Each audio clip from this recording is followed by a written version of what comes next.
All right, y'all, this is 8.2. It says estimating a population proportion. So at the very beginning, we give you kind of the general formula how to find any confidence interval. And how that breaks down, this point estimate is going to come from our statistic, whether that statistic is x bar, if we're talking about means, or a p hat, if we're talking about a proportion, plus or minus, well, this margin of error right here is made up of actually two parts. It's made up of a critical value times some standard deviation of that statistic, okay, also known as the standard error.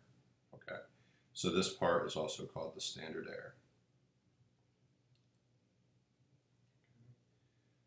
So how we're going to start this lesson is we're going to start by telling you how to find this thing, the critical value, because you should already know how to find either one of these, depending if it's a means problem or if it's a proportion problem. Okay, so this first part, it says example, use table A to find the critical value called Z star for an 80% confidence interval, and this would be for a proportion, for p hat. Assume that the normal condition is met. So, assuming that the normal condition is met, okay, just draw a normal curve. So here's how we're going to find this thing called Z star, or the critical Z, or Z critical. Okay. So what this 80% means is that I want 80% to be in the middle of that normal curve. Okay. And then in each tail, so if I have 80% already used up in the middle, and the rest of the area is equally divided by these two tails, then you should realize that there's going to be 10% left in the top tail, in the right tail, and there's 10% left in the left tail. So the question is, here is where our Z star is, or where our critical Z is. Okay. So the question is, how much total area is to the left of this value? Okay. Well, we have 80% made up in the middle, but we also have 10% made up in that tail. Okay. So in total, we have these two make up 90% combined. So if I'm going to use my normal table, or my standard normal cumulative proportions, okay, this is the same table that you guys have, I'm going to be looking inside the table to find the Z value that's as close as I can get to 0.9000, or 90%. So it's not on this page. Okay, if we go on to the next page, okay, that's 70%. Now we're at 85. 0.9099, that's a little bit too much. 0.9082, 9066, 9049, 9032, 9015, 0.8997. So it's somewhere in between these two. Okay, it's closer to this one. That's as close as I can get to 90%. Okay, so what's the Z value? Well, this says 1.2, but you got to add in this part. So you take it across, it starts with 1.2 plus 0.08. Okay. So the closest estimate we can get from the table here is that this Z star equals 1.28. Okay. This is estimated from the table.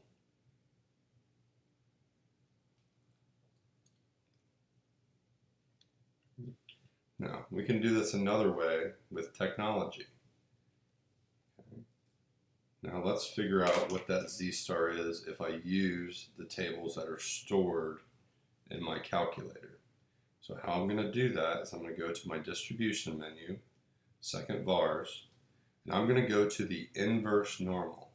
Why am I going to the inverse normal? Because I have a total area. A total area is 90%.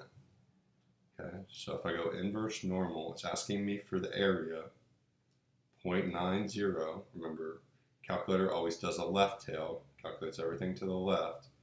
And we want it to be a standard normal to get a z-score. So we're going to leave that as 0. We're going to leave that as 1. We're going to paste. And we're going to hit enter. And what do you know? 1.2816. So the calculator is a little bit more accurate. The calculator is a little bit more accurate. Because even when we were looking at this, that's not quite 0.90. It should be a little bit to the right of that. So it should be a little bit more than 1.28, which our calculator confirms for us. Okay. So there's really no need to use the table if you know what you're doing with the calculator. I always like to make a drawing to make sure I'm putting the right information in the calculator. And again, how I did this, I went inverse norm command on my calculator, and the area was 0.90. And I left the mu as 0 and the sigma as 1 to get a z-score. Okay, so that's the critical value. If we want an 80% confidence interval, that's what we would use for the critical value. All right, so let's go on. Now let's look at a very specific confidence interval. Okay? This is called a one sample Z interval, interval meaning confidence interval, for a population proportion. So this is a proportion. We're going to use some p hat as an estimator for rho. All right. So it says choose an SRS of a certain sample size from a large population that contains an unknown proportion rho of successes. An approximate level C confidence interval for P is given by this formula. So this is the specific way we find the confidence interval for a one sample proportion. Okay. So this right here is the point estimate or the statistic. Okay. So this is our point estimate or statistic. Okay. And this is Z star is the critical value. Okay. And this thing right here is the standard error. And when we put these things together, when we actually do that multiplication, that whole thing in red is the margin of error. Now, before you can do this confidence interval, before you can do the calculations, you have to make sure you check your conditions. Okay. So the person that created this note card, she was stating the state plan do conclude model that the textbook follows. I like to do it a little bit differently. Okay, so I'm going to do mine a little bit differently. So the best way to learn is to jump into an example. Okay. So this is the same problem as we got before. So it says Mr. Vignoli's class took a simple random sample of beads from the container, got 107 red and 144 white. And if you remember that the population, the total population was 3,000. We've already done the conditions check. Okay, we've already done the conditions check. Okay, so you can look back at your notes from yesterday. And but normally, if we had not done that yet, we would have to do the conditions. So I like to follow a little bit different methodology. Okay, here's what I like to do. I like to do state, then I like to do conditions, then I like to do calculations, then I like to do decision, conclusion. Okay. SC, C, DC. That's how I always remember. Those are the letters I remember. SC, CDC. That's just what I did. All right, part A. It says calculate and interpret a 90% confidence interval for rho, the true population proportion. Okay, so if we follow my model, all right, the first thing I'm going to do is make some sort of statement. Okay, state or statement. We are interested in estimating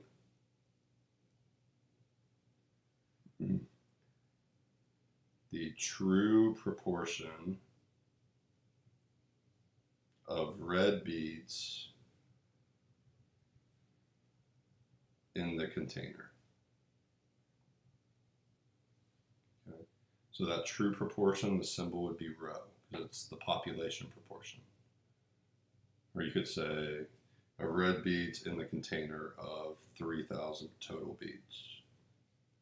That helps get your mind in the sense that we're trying to come up with some sort of estimate for rho, the population proportion. All right. The next thing we would do is we would do our conditions. So just like we did yesterday, we would list out the three conditions: the random check, the independence check, and the normal condition check. So you would have to list those out, but since we did it yesterday, I'm just going to leave those blank for now, but we would put those in there. Okay. The next part is calculations. The next part is the calculations. All right. This is, I also, in the calculations, I like to give the name of this interval. This is a one sample. Okay. Z interval. Z because we're using a Z score or a Z table or a normal table. So one sample Z interval for proportions. Okay. So they always start the same way, in that we're going to have some statistic plus or minus some critical value times some standard error. Now in the case of proportions, our statistic is going to be our p hat plus or minus. All right, this critical value is that z star that we talked about.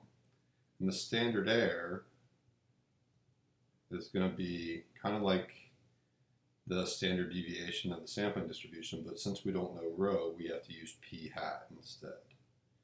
So we're going to do p hat times 1 minus p hat all over n. Okay. Well, what was our p hat? Okay, the p hat is the 107 out of 251. Okay, plus or minus. Okay, how are we going to figure out z star? So if I draw a little graph, I want a 90% confidence interval. So when I draw my normal curve, I want 90% to be in the middle. That leaves 10% left for both tails combined. So when I cut that in half, there's 500s left in each tail. But this total area, okay, this is where our z star is, the total area would be this 90 plus that 5. So the total area is actually 95. Okay, so to figure out z star, I'm just going to go to my calculator to do it.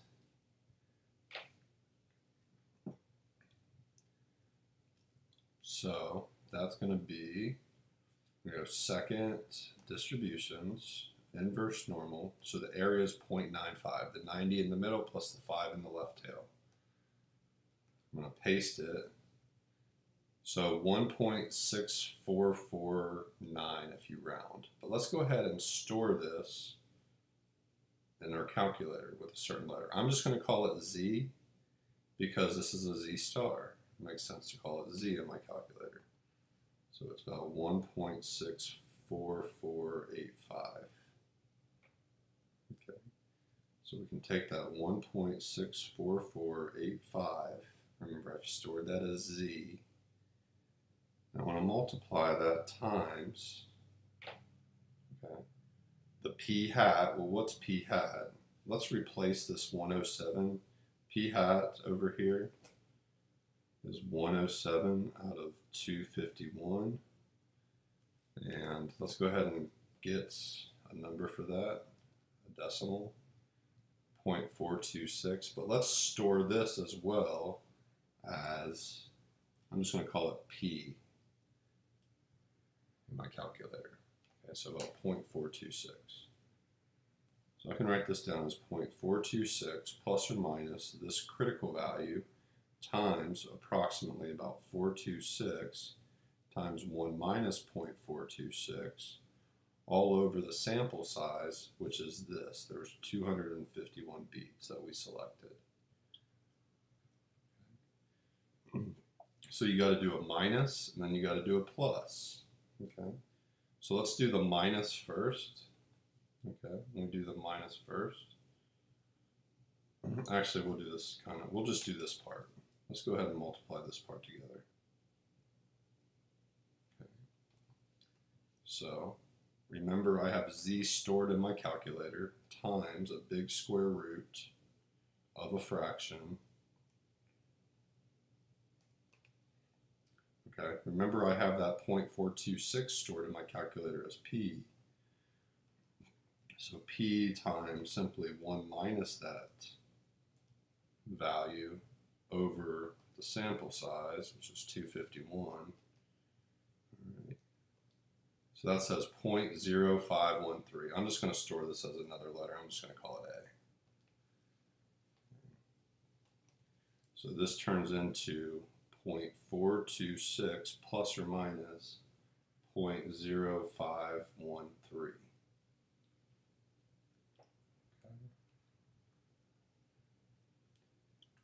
So this is basically the margin of error.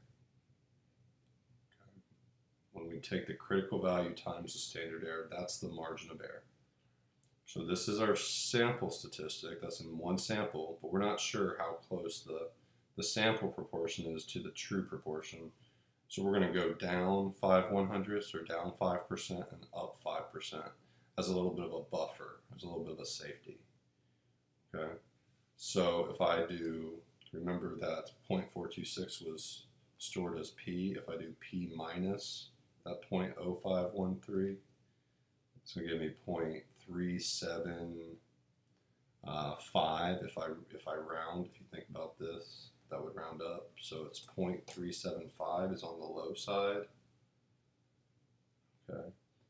And then if I do the same thing, but I do P plus A instead, that's 0.478.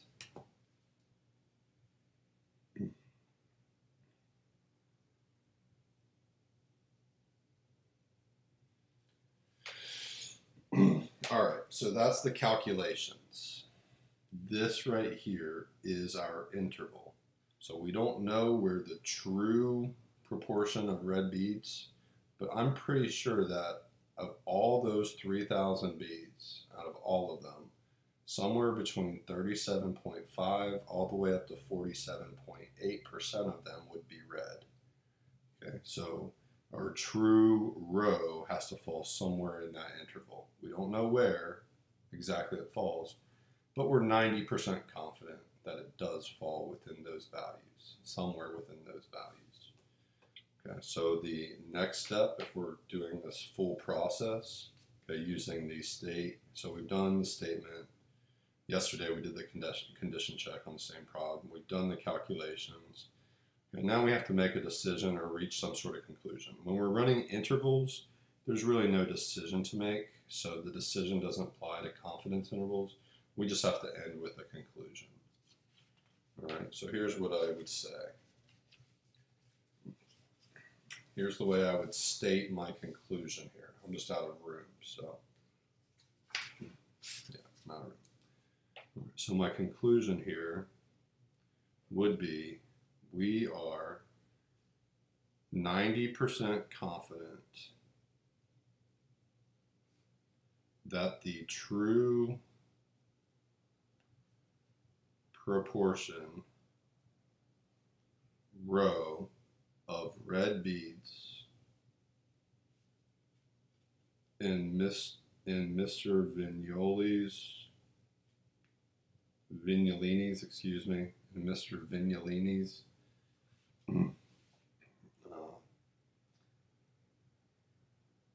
basket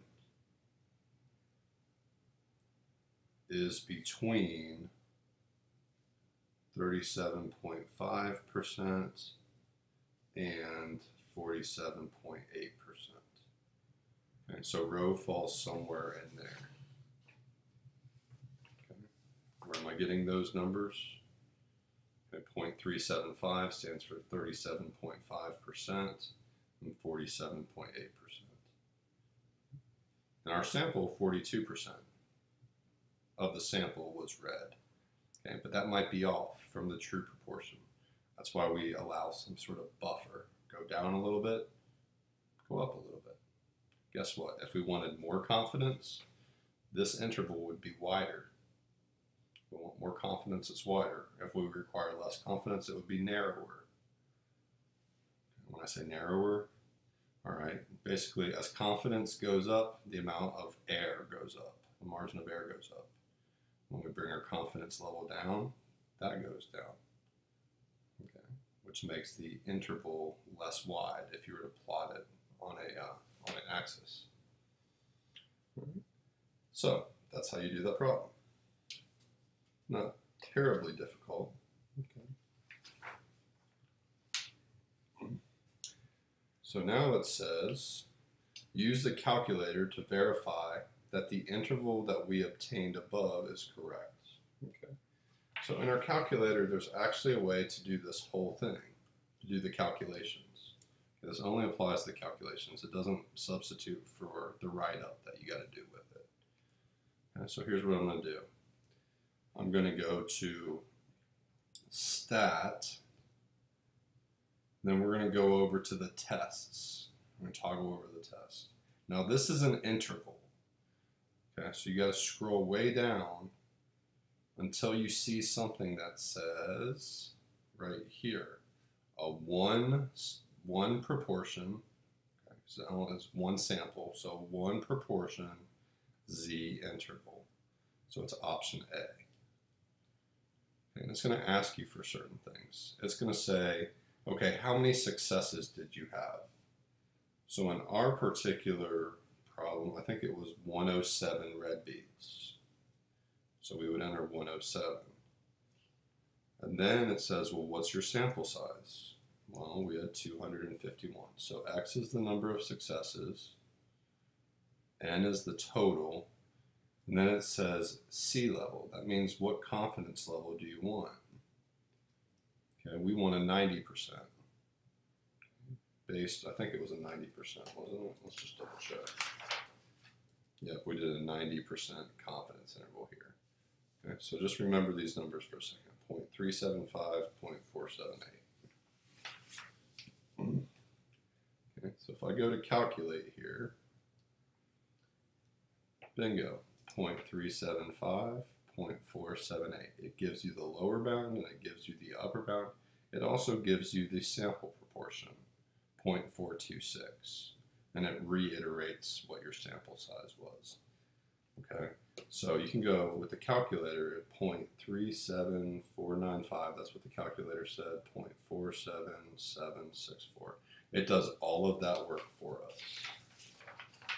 Okay, it does all of that work for us. So it gives us the calculations piece, but you should still do it by hand. Use your calculator to confirm it. Use your calculator as confirmation. Now, you don't have to write this down every time. I would write the name of the test though. Okay, I would write that. And I would also write the formula. Okay, we're talking about points here on the AP exam. This is how you maximize your points, as long as you don't make mistakes. Now in the past, they didn't require both of these, but they did require one of them. You either had to name the test, or you had to give the correct formula. Now, if you write the name of the test correctly, but you Write the formula wrong, they're going to dock you. So keep that in mind. But every year they make a different rubric. In different years they require different things. Okay. So, just gives us the calculations piece. We still have to do our statement. We still have to do our condition check. Okay, we still have to make our conclusion. We still have to do the write-up. Okay. Calculator only gives us the calculations piece because our calculator is not capable of thinking. All right, next example. It says, the Gallup Youth Survey asked a random sample of 439 U.S. teens, so right away, I just like to highlight that and say that's my sample size, whether they thought young people should wait to drink until age 21. Of the sample, 246 said yes. It says, construct and interpret a 95% confidence interval for the proportion of all teens who would say yes if asked this question. Do this by hand and by the calculator. Okay. So, here we go. First thing we want to do is we want to make a statement. We are interested in the true proportion,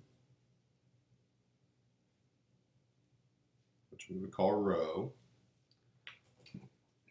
of U.S. teens aged 13 to 17 who think that young people should wait to drink until age 21. That's what we're interested in. It helps you, I think when you write your statement, it helps focus you on what you're trying to do. We're trying to get some estimate for rho. Right. Next thing we have to do is we have to do a condition check. Okay. So there's 3 conditions we have to check. First one is usually the easiest. Random. Okay. Bingo, it's right there. Random sample stated in problem.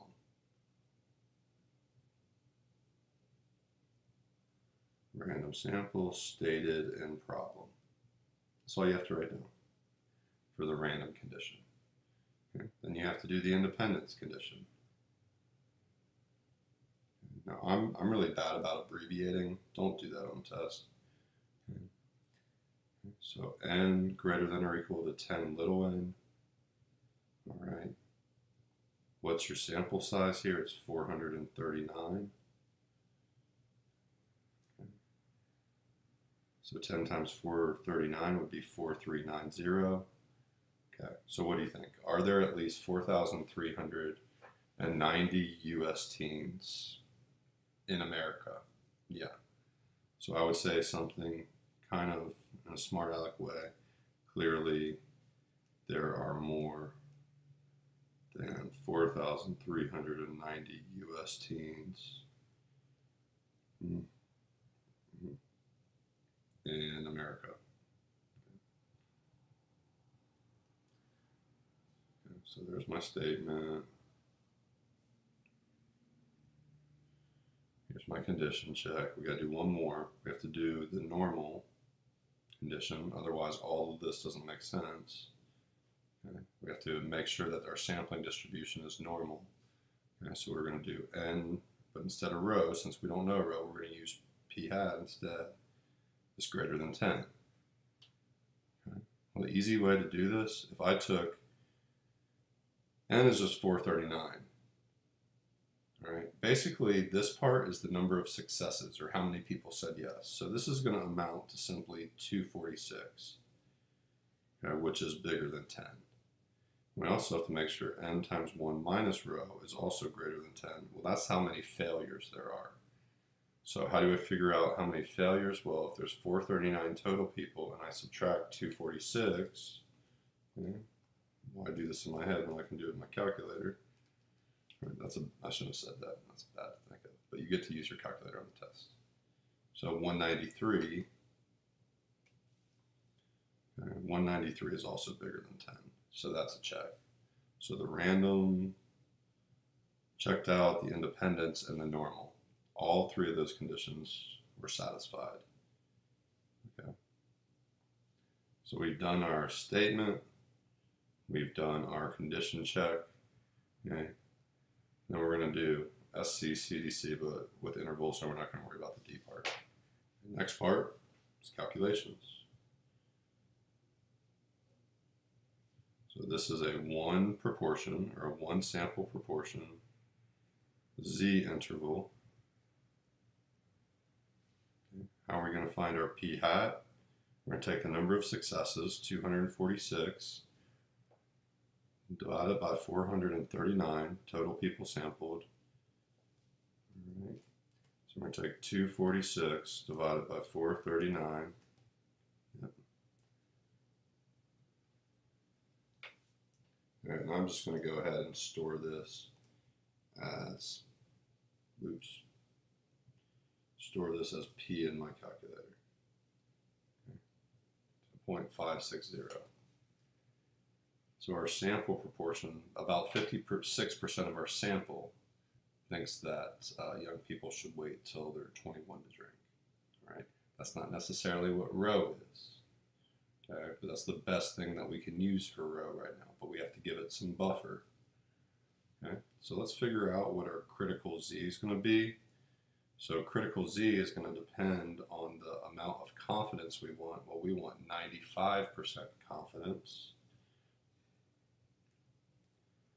So if I want 95% confidence, when I draw my normal curve, I want 95% to fall in the middle. Okay, and that leaves 2.5% left in each tail. Okay. So here's where Z star is, for the critical Z. The area to the left of that critical Z is the 95 plus the 2.5, or 97.5%. We can find that in our tables or in our calculator. And so if I'm going to use my calculator, I'm going to go second distributions, I'm going to go inverse normal, and my area is going to be 0.975.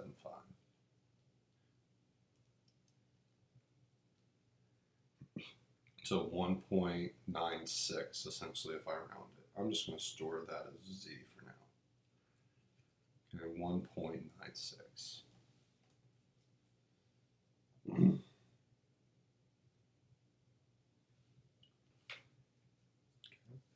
So to do the interval itself, we would take our P hat, okay, plus or minus our critical value times our standard error.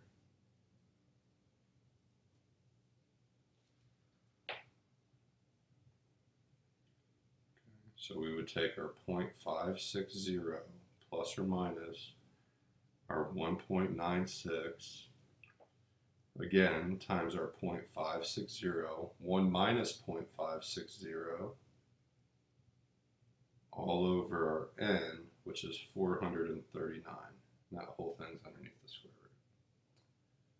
All right. So this whole thing right there is called the margin of error. All right, let's figure out what the margin of error is first. How am I going to do that? I'm going to take that Z value times the square root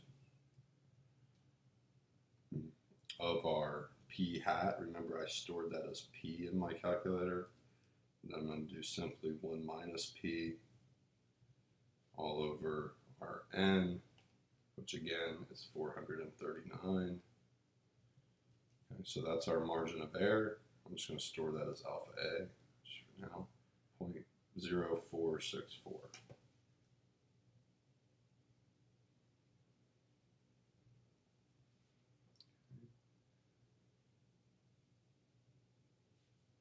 So this is going to give me a lower, if you take this number minus that number, it's going to give us the lower part of the interval. Then if you add it, it's going to give us the upper part of the interval. So to find the lower, I just take the P hat minus that margin of error. So that's going to be 0.5139 if I go to 4 places. Okay. And to find the upper, I can just do P plus A. 0.6068 if I round to 4 places. Okay. Now let's confirm that on the calculator. And let's confirm our interval.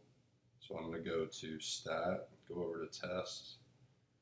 Okay, this one's option A, the 1 proportion Z interval. Okay, so the number of successes we had was 246. That's the numerator of the p-hat. The sample size is the denominator of the p-hat. Okay, but now our confidence level is 0.95. Okay, we're going to calculate.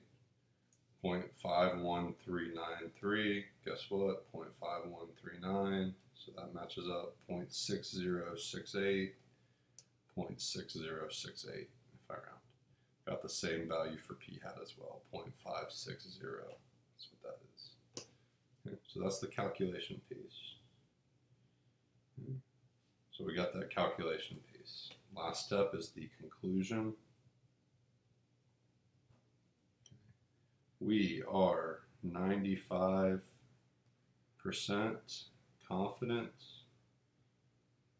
that the true proportion row of US teens aged 13 to 17, basically we're restating the statement. That's another reason to write the statement.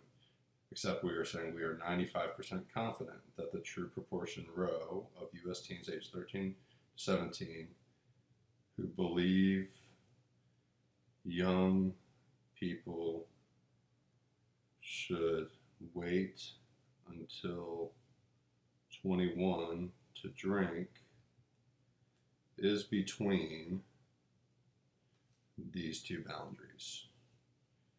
Between 51.39% and 60.68%.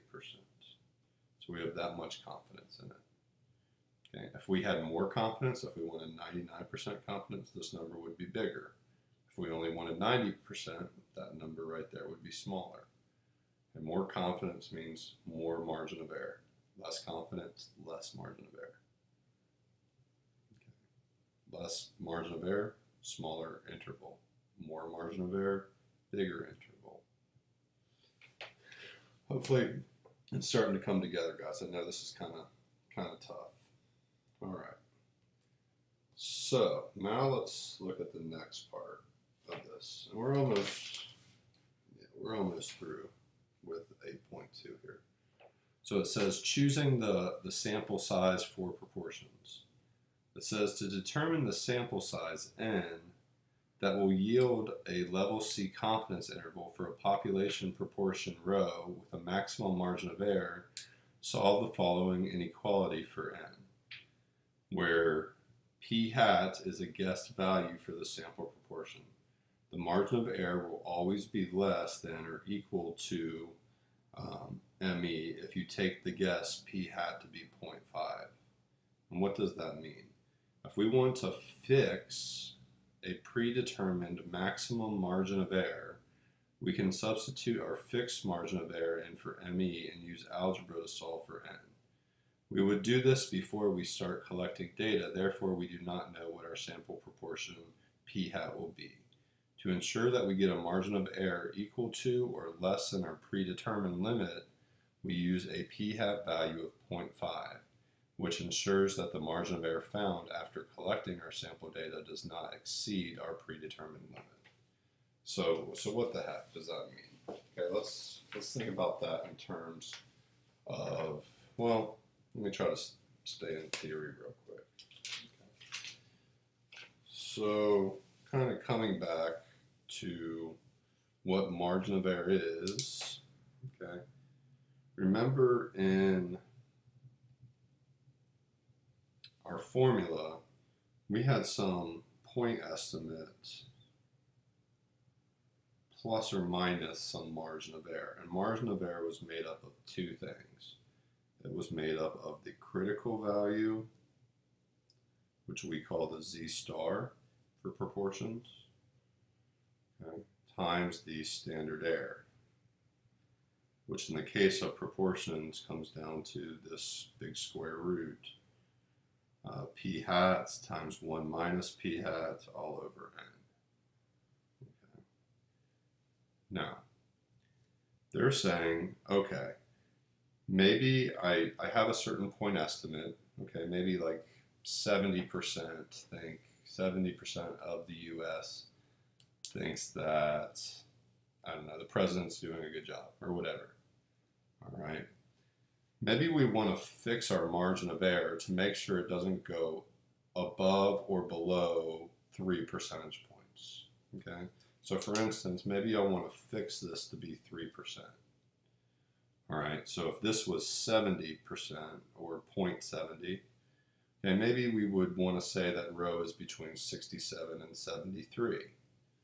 Okay. So what they're saying is, okay, if I know my confidence level, for instance, if I know I have a 95% confidence interval, I can figure out what that is. I mean, if you do, it's 1.96.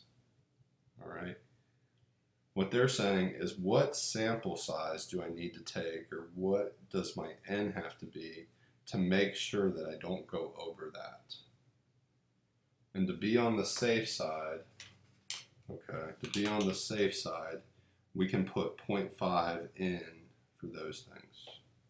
We can just put 0.5 in for those things, and then we'll be assured that we're okay. Because technically, we don't know p hat. We're going to figure this out before we start sampling. So we really don't know p hat. All right. So to make sure we fall at that or less, we're going to put 0.5 in for those two. That's what it's saying. So hopefully that kind of made it a little bit more clear. So let's jump into the example, best way to learn.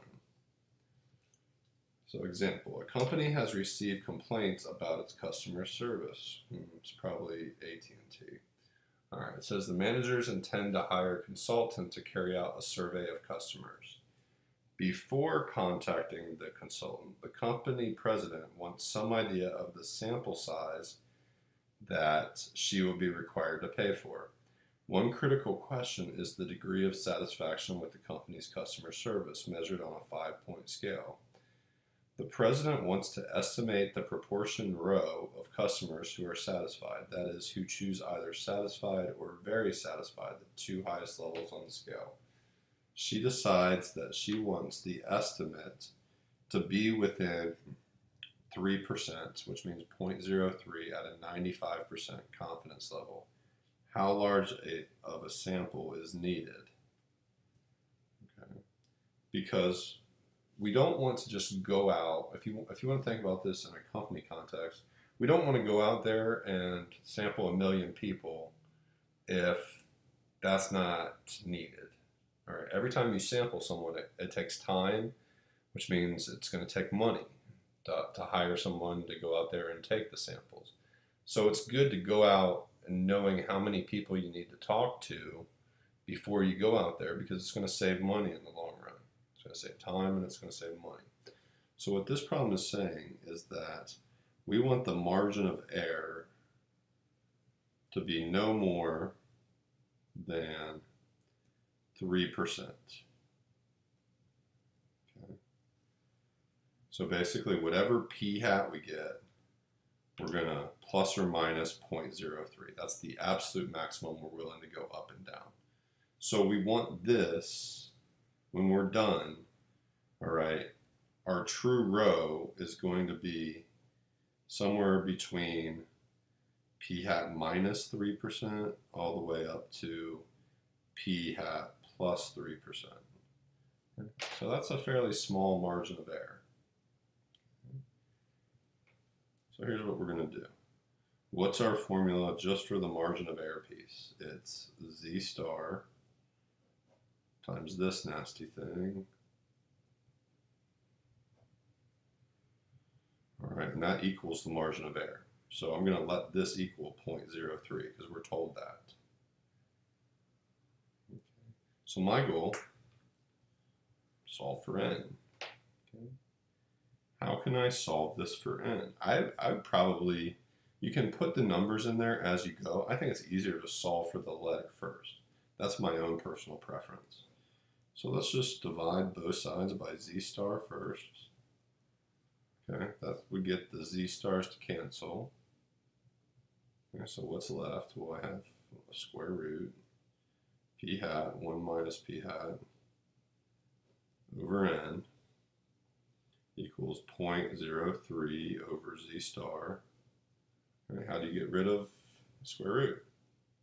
Well, you square both sides.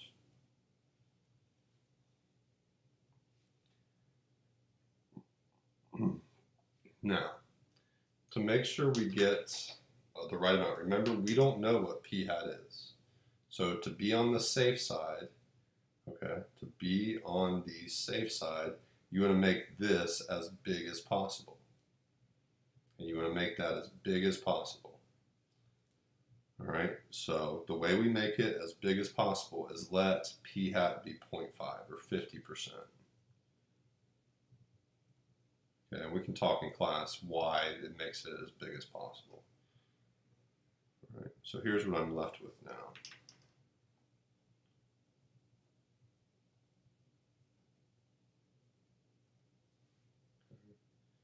So basically we have 0.5 times another 0.5 over n equals 0.03 over the z star, whatever it is, squared.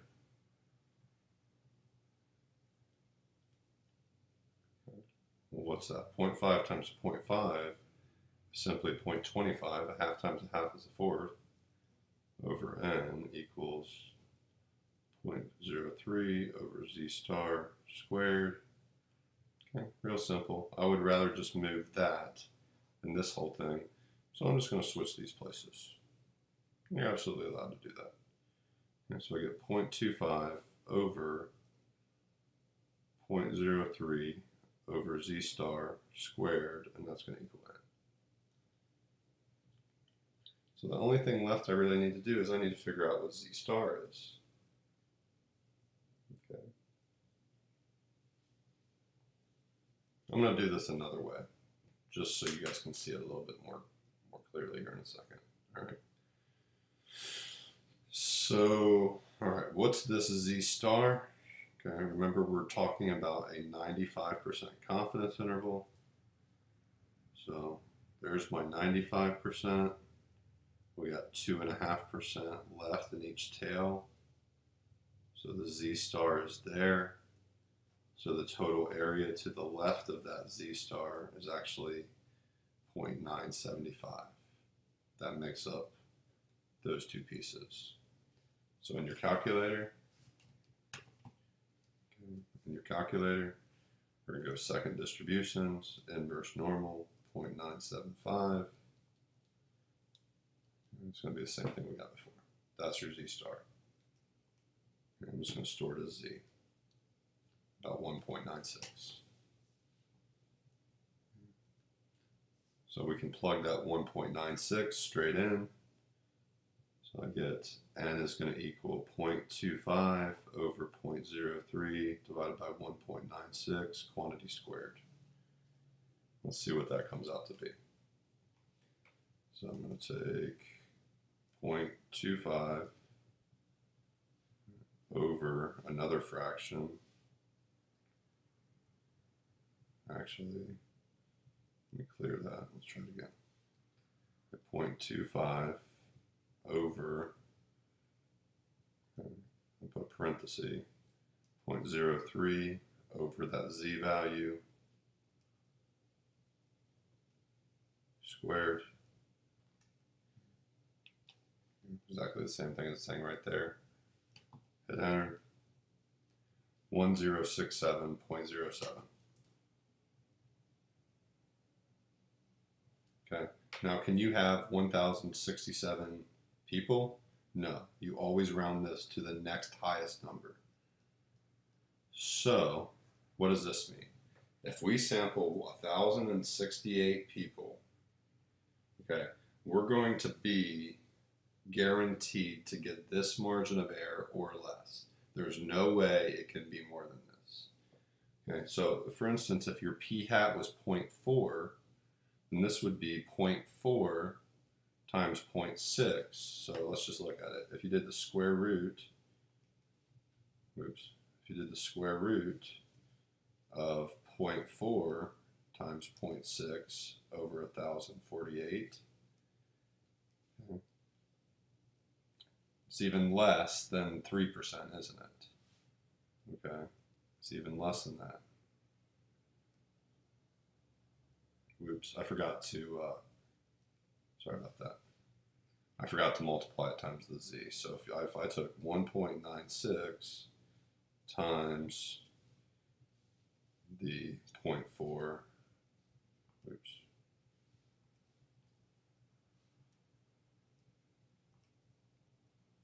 0.4 times 0.6 over 1,048 or 1,068, excuse me. That's what we got. Okay. See, not quite 3%. The only way it's going to get to 3% basically is if you go back, if the p hat is 0.5. The closer this number gets to 0.5, the closer that's going to be to 3%. So for example, if I did 0.45 times 0.55, it's going to be even closer. Okay. So on and so forth. All right. And if the p hat was really small to begin with, okay, we're really in no danger. What about if the p hat was 0.1, for instance? That would make the 1 minus the p hat 0.9. Okay. So all these numbers that I just calculated, they're all less than 3%. So by picking 1,068 people for our sample, we guarantee that our margin of error doesn't go over 3%. So that was one way to do it, by manipulating the variables. You don't have to do it like that, okay? So here's another way you can do that problem. Okay, always assume that p hat, because you don't know what p hat is, just assume it's 0.5 times 1 minus 0.5 over n, okay, times that z star. So we got a z star of 1.96 when we ran the calculation. We need that to be 0.03. It tells us that's our margin of error. So we have 1.96 times that whole thing turns into 0.5 times another 0.5, 0.25 equals 0.03. Okay, divide by 1.96. So you can kind of just do this incrementally. 0.03 divided by that 1.96. Remember, I stored it as z. Okay, it gave me that. So now I'm left with 0.25 over n equals that decimal 0.0153. Same type of thing. Get rid of a square root by squaring both sides. And so if I take that and I square it, okay, I'm at 2.34 times 10 to the negative 4th power. That's what that means. That's what that e to the negative 4 means. This square knocks that out. So 0.25 over n equals that. Okay. And just do your old switcheroo there. So 0.25 over 2.34 e negative 4 equals n. Okay, so I can take 2.25 divided by that last answer. And what do you know? It's the same thing. 1068. Or 1067.07, and like we said, we always have to make that round up. So no matter what it is, whatever decimal it is, make it go up to the next individual. 1068. All right, so that's just doing it incrementally. Yeah, either way works. So that's how you figure out what kind of sample size you need to take to figure out a certain margin of error, to make sure you don't go over a margin of error.